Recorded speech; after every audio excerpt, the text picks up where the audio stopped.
Yes guys, what's going on? Welcome to McKola TV and welcome to another episode of the Weekly United. Now, there was one that I recorded for this week that you're never ever gonna get to see, because as it was about to be released, the news broke that Manchester United had agreed a world record fee for a defender with Leicester City for England international Harry Maguire. So I had to scrap that and do this video all over again. You're still going to get the same juicy topics that were in that, though, with a little twist of Harry Maguire officially being closer to being a Manchester United player added in the mix. What are we talking about today? We're talking about transfer bonanzas. Yes, Paulo, Dybala, Romelu, Lukaku, Bruno Fernandes, and of course Harry Maguire. We're also talking about Manchester United and of course our pre-season. We beat Kristiansund this week. We'll be having a look back at that. And of course our next captain. Who is going to be Manchester United's next skipper? Who's going to wear that armband?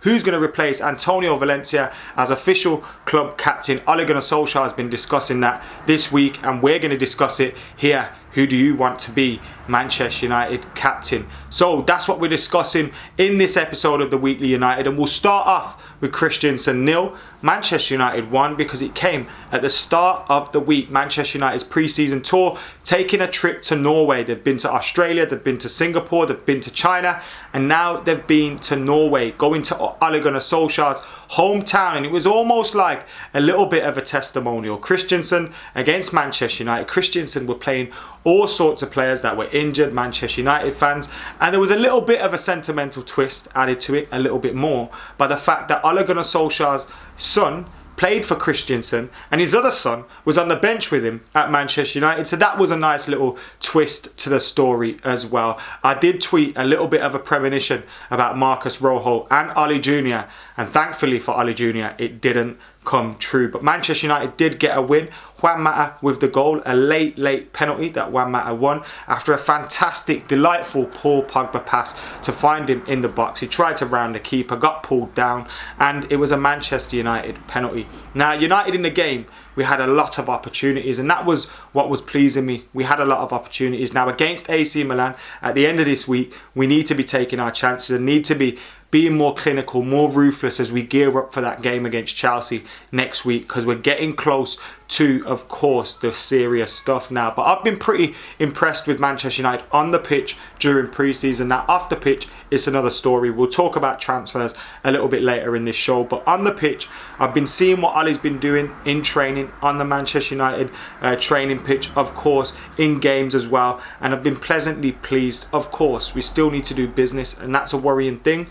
But if we can get a few more deals wrapped up after this Harry Maguire one, then it's happy days for Manchester United in terms of the way we go into the season. I'm not saying we're going to win the league, but we need to have a season of progression. We need to have a season where Manchester United are starting to look like a team that can challenge for the big honours, and we can only do that with the right squad.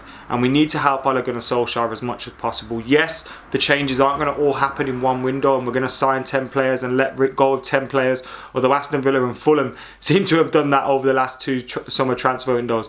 But we're going to have a gradual rebuild. And if some of the players that are being linked with us do actually come in, and then we can get rid of a bit of dead wood and then look towards the next summer with these kind of youngsters coming through, it can be a little bit of positive times, but we have to get the results on the pitch, and that's why we need to start getting a little bit more clinical now with Chelsea on the horizon. Talking about transfers, and it's not just been Harry Maguire in the headlines this week, it's been Paulo, Dybala. Now, when this first came out, I was thinking, nah, this ain't true. Manchester United aren't getting Paulo Dybala. But now it's seeming very likely. Well, it's all down to Paulo Dybala, isn't it? He's been given until August the 5th off from Juventus training, and he's got in that time to negotiate with Manchester United. Juventus want Romelu Lukaku. Now, the reports that Juventus and Lukaku have already agreed terms, €9 million a year for Romelu Lukaku. Now, it's believed Dybala wants €10 million a year from Manchester United, something which I'm sure Manchester United are happy to oblige with. But negotiations are still ongoing between Manchester United and Dybala's representatives. Will he accept a move to Old Trafford, to Manchester United, playing in the Europa League? Will he accept that? Of course, we've got Paul Pogba, which I'm sure he'd love to link up with again.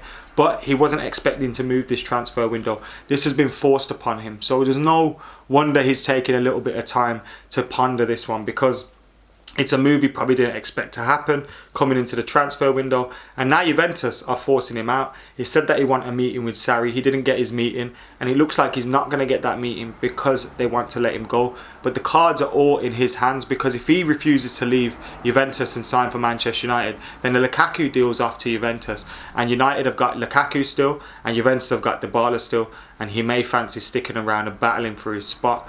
But fingers crossed he'll accept that Manchester United offer, because if United can manage to get a striker in exchange, I know he plays in a number of positions, but if we can get a forward in exchange for Romelu Lukaku, I'd be delighted with that. Because if we sell Lukaku to Inter, say for 70, 75 million or whatever it is, we're not going to replace him in this transfer window.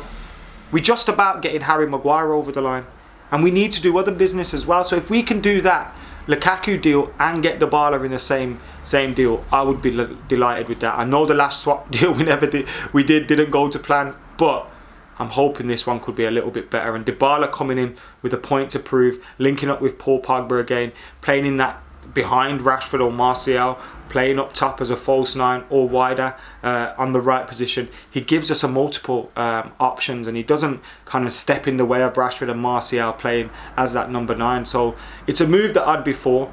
It's a move that I'm sure all Manchester United fans are excited for, but fingers crossed it comes off. Another one that I'm a little bit sceptical of, and I have been throughout, I'm not sure whether this is the Portuguese press hyping up their player, the agent trying to get a move, the club trying to get a big bidding for their player while his stock is high. But Bruno Fernandes, he's been linked with Manchester United. Now later on in the week, he's being linked with Tottenham Hotspur. United still believed to be in the mix. Now the only reason I'm paying attention to these is because of the people that are reporting it. They're seemingly reliable and they get a lot of things right. And they're reporting United are in for him. Now, is it a case United have a deal agreed and we're just waiting and we're going to announce it next week? Is it a case it isn't bullshit? Sorry, it is bullshit. And United just aren't in for him and they're trying to hype it up and get bids and offers in? I'm not too sure at this moment in time. Was it a deal that United were looking at and now we thought maybe not? And now Sporting are therefore looking out for another offer. There's so many different things, but you've seen United's name linked with players before, and those players were never on United's horizon and they end up going elsewhere. So I'm a little bit sceptical about this Bruno Fernandes one. It'd be a pretty good signing. A lot of people think he's like some sort of really, really all-out attacking player. He can play a little bit deeper as well, and that's why I think I wouldn't mind us seeing Dybala coming for Lukaku, because Dybala replaces Lukaku. So there's still room for a Bruno Fernandes. But as I said, I'm not too sure with this one. I'm not too sure if it's actually going to be one that comes through. And something that's dragged on all week. All week. It was in between the Kristiansund game build-up and then post-match. And now all the way up here, ruining my weekly United records. Forcing me to do a re-record and all that. Harry Maguire. A world record fee of £80 million plus add-ons, leading to £85 million for Harry Maguire. Now, I'll be honest with you. Personally, I don't believe he's worth a world record fee for a centre-half. But he does improve Manchester United massively. He's one of the league's best defenders. He comes in at an age where he's going to have his best years ahead of him. Lindelof, Maguire, Wan-Bissaka, Shaw sounds like a fantastic back four to me. Of course, things can go wrong, injuries can happen, whatever. But on paper, that looks pretty good, especially with David De Gea behind him. And for me, we needed a centre-half. Really badly needed a centre-half. We needed one last summer. And to get him in from Leicester City, a team that don't need the money. They've got, rich owners. They've got TV money from the Premier League. They've got dough. They've not long won the Premier League. They don't need to, sell players. So there's no surprise that the fee's gone really high.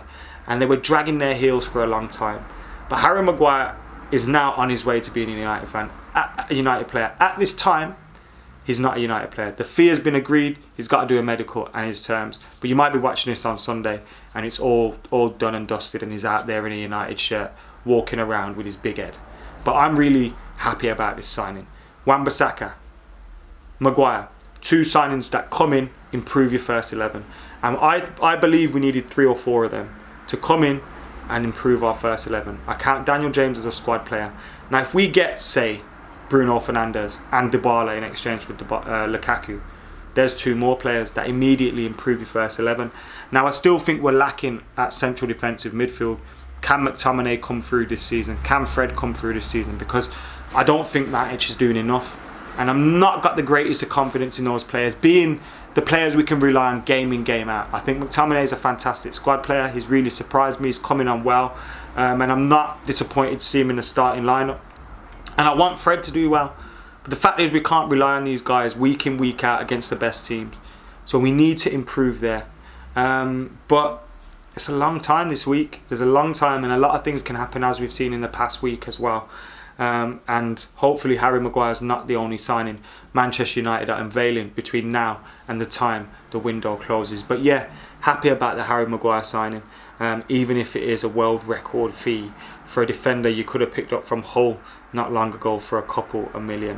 Fair play to Leicester City, they've absolutely pulled it out the bag. Anyway, as I promised, we are talking about next United captain, and actually the Harry Maguire thing probably leads into that debate as well. United's next captain, who's it going to be? Antonio Valencia has left. He's gone back to Ecuador, and Manchester United need to pick a new club captain. David De Gea's contract is still up in the air. We still don't know whether he's signed or not, although the rumours are he's going to sign on for a long term. So if that happens, does David De Gea get the captaincy? Why should he get the captaincy? Well, he's been at Manchester United for a long time, one of the most experienced players in our team, consistently world class. He's one of the only players that's actually won the league at United. He's won everything at United apart from the Champions League. And is a player that's highly thought of, highly respected. And of course, it's David De Gea, do you know what I mean? He ticks every box in terms of who should be our captain. But I also believe you could throw Paul Pogba into the mix as well. Now, a lot depends on his future. Is he going to be here next season? Not this season coming, because I don't think we're going to sell him in this transfer window, but the following summer, are we going to have the whole Paul Pogba thing again? Or is the captaincy something that could pin him down to Manchester United and make him stay? Because he's a player that is a leader. We hear about arrogance, this, that and the other, but that stuff's rubbish really. When you hear managers speak about him, ex-managers, teammates, etc, etc, they all have nothing but the best things to say about Paul Pogba. He's a player a lot of our players look up to, and he's a leader. Obviously not in the Roy Keane style of things or Brian Robson style of things, but everyone has a different way of leading. And maybe he could pick up the captaincy, but part of me thinks if we're going to have this whole will he, won't he next summer, don't do it. Just give it to David De Gea, a safe pair of hands, if you excuse the pun. Because David De Gea deserves it as well. Now, Full Time Devils did a poll, and Victor Lindelof got a lot of love for this poll. But I wonder what would happen if we threw Harry Maguire into this mix now. Now, obviously, he's a new signing. You rarely see new signings go straight in and become club captain, but he probably fits the profile in terms of someone that could be captain. And let's be honest, you shouldn't need an armband to be a captain on the pitch. You shouldn't need an armband to lead from the front. That shouldn't be what gets you going at all. So, yeah, the armband is important though, because obviously you wouldn't have one otherwise. Who's going to get it at Old Trafford, guys? Get your comments in the comments below. Who do you want to be Manchester United captain? And are we going to announce any more deals after Harry Maguire? Will Dybala come in for Romelu Lukaku? Will Bruno Fernandes go to Manchester United? Or will he end up at Spurs? Is it absolute rubbish? Who knows? Get your thoughts in the comments below. Make sure you keep it locked to Adam McKola TV. Got plenty more coming your way as well. Probably a match day vlog from the AC Milan game, the final pre-season game before we gear up for the Premier League start. And of course, the end of the transfer window. Keep it locked. Like, comment, share and subscribe. For now, I'm Adam McKola. I'm out of here.